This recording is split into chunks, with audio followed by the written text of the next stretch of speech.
어제 한동훈 법무부 장관 후보자 청문회가 열렸죠. 정확하게 얘기하면 1박 2일이라고 표현을 하는 게 맞을 것 같은데요. 오늘 새벽 3시 30분에 일단 끝났다고 하는데요. 자, 이 청문회 여야는 어떻게 평가하는지 지금부터 여야 입장 차례로 들어보도록 하겠습니다. 그러고 보니까 오늘로 이제 또 야당이 됐군요. 네. 야당 입장부터 들어야 될 것 같은데요. 더불어민주당 박주민 의원을 스튜디오로 모셨습니다. 어서 오세요. 네, 안녕하십니까. 네. 야당이 되셨군요. 네. 어제 저희들이 이제 12시 넘어가면서 이제 야당 됐다. 이렇게. 그러니까요. 예. 근데 새벽 3시 30분에 끝났다면서요. 잠은 좀 주무셨어요? 그러니까 3시 30분에 끝나고 나서 또 이제 여당 간사이신 유상봉 간사님하고 또 그렇죠. 향후에 어떻게 할지를 네. 또 얘기하고 네. 그다음에 이제 제가 집에 들어가다 보니까 거의 잠을 못 잤습니다. 아이고, 그렇군요. 또 이렇게 또 인터뷰 응해 주시고 고맙습니다. 아닙니다. 예. 근데 제가 아까 일단 끝났다고 표현을 했는데 왜 일단이란 말을 붙였냐면 이게 지금 산회가 아니라 정회라면서요. 이게 정회입니다. 예. 그럼 다시 열릴 수도 있다는 얘기입니까? 왜냐하면 이제 청문 절차의 마무리는 청문 경과보고서 채택으로 끝나거든요. 예. 근데 지금 뭐 그 질문이라든지 이런 것들은 다 끝났는데 청문 경과보고서를 아직 채택을 못했습니다. 그래서. 예. 그래서 일단 정회를 해둔 거고요. 네, 그 청문 경과 보고서 채택에 대해서는 어떤 입장이에요? 당 입장 어떤 거 좀 위원들하고 좀 조율을 했습니까? 사실은 이제 어제 이제 여러 얘기들이 나왔었어요. 그러니까 질문이 다 끝나고 나서는 질의가 다 끝나고 나서는 이제 청문 보고서 채택 과정으로 넘어가자는 의견을 주신 분들도 계셨고 애초에 제가 유상봉 간사님하고도 얘기 나누기로는 그렇게 하기로 했었습니다. 그런데 워낙 자료 제출도 좀 제대로 돼 있지 않고 또 특히 저희 당 의원님들 중에 몇몇 분들은 한동훈 후보자의 그 야반도주 발언이라고 있었어요. 뭐 그런 것 등에 대한 유감 표명이 좀 있어야 되지 않겠느냐라는 주장을 이제 세게 하셔서 그래서 이제 청문 경과 보고서를 어제 채택을 못하고 자료가 추가로 오는 것들 좀 보고 이후에 좀 태도 변화나 이런 것들이 있는지도 좀 보고 나서 채택을 하자라고 해서 결과적으로는 어제 그래서 채택을 하지 못하게 되는 상황이 됐습니다. 그런데 지금 국민의힘 쪽에서는 이문정 검사 증인 채택을 조건으로 청문 경과 보고서 채택에 합의를 했는데 민주당이 태도를 바꿨다 이렇게 주장을 합니다. 네, 사실은 이제 제가 협의를 하면서 유상봉 간사님과 협의를 하면서 청문회 아까 말씀드렸던 대로 그 질의 절차가 끝나면은 보고서를 채택하는 단계로 들어가자라고 얘기를 나눴었어요. 근데 이제 아까 말씀드렸던 것처럼 실제 이제 청문회가 진행되는 과정에서 보니까 자료 제출이 좀 많이 안 되고 특히 오전에 굉장히 세게 또 여러 의원들이 자료 제공 요청을 했는데 그게 안 받아들여지고 그다음에 일부 의원들은 한동훈 후보자 아까 말씀드렸던 그런 발언 등에 대한 유감 표명 등을 요구했는데 그게 수용되지 않고 바로 그 점인데요. 오전 내내 이제 그걸로 이제 공방이 이어진 거잖아요. 꼭 그래야 되는가라는 어떤 또 이제 그 물음표를 찍는 시선도 있던데 어떤 말씀 주시겠습니까?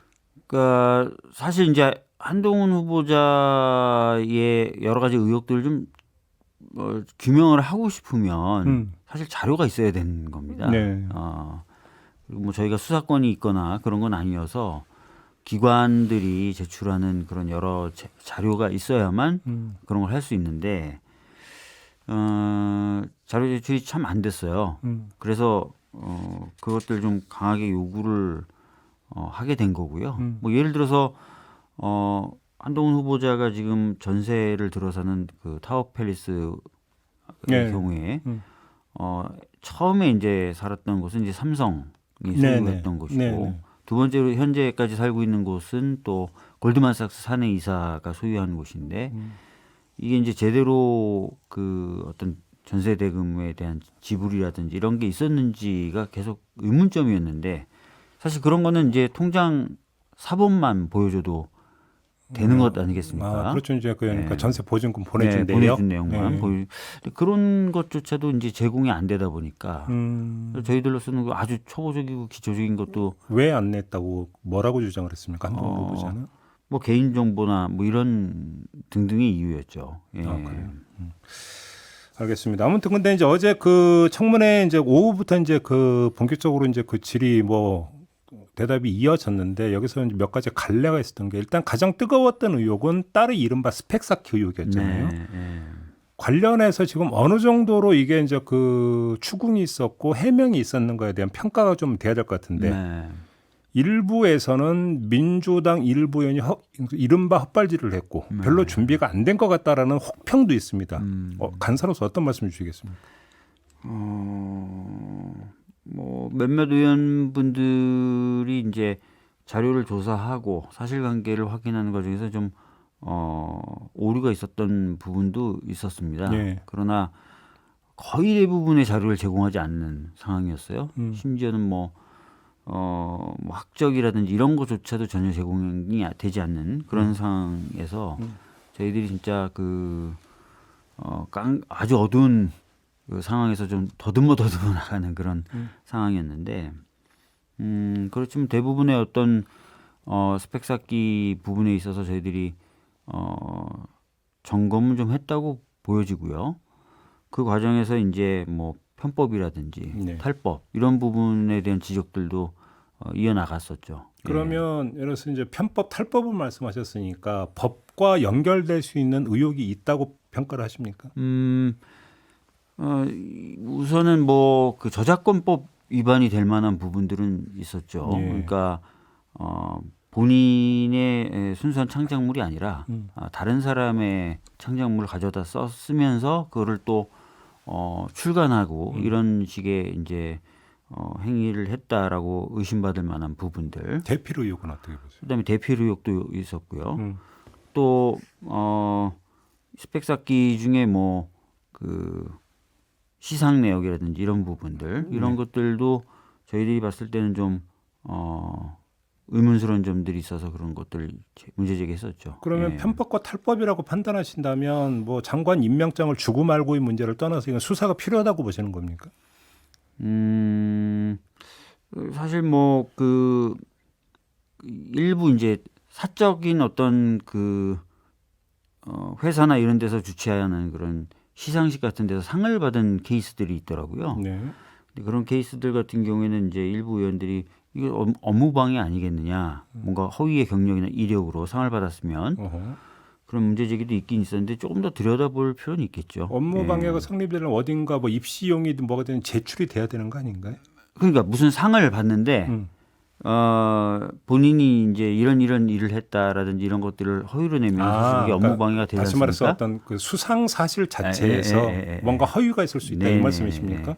꼭 뭐 어떤 학교에 간다기보다 상을 받을 때도 그런 것이 있을 수 있기 때문에. 예. 그다음에 또 그러니까 그 나중에 증인들 이야기에서 이제 뭐 집중적으로 나왔겠던 게 이른바 채널A 검언 유착 의혹 사건이 있지 않습니까? 네. 이 부분에 대해서 뭐 좀 새롭게 나온 의혹이나 뭐 규명이 된 부분이 있다고 평가하세요? 그러니까 사실 뭐 채널 A 검언 유착 사건 같은 경우에는 이제 한동수 예. 검사나 대검 이문정 감찰부장 검사, 말씀하시는 거죠. 예.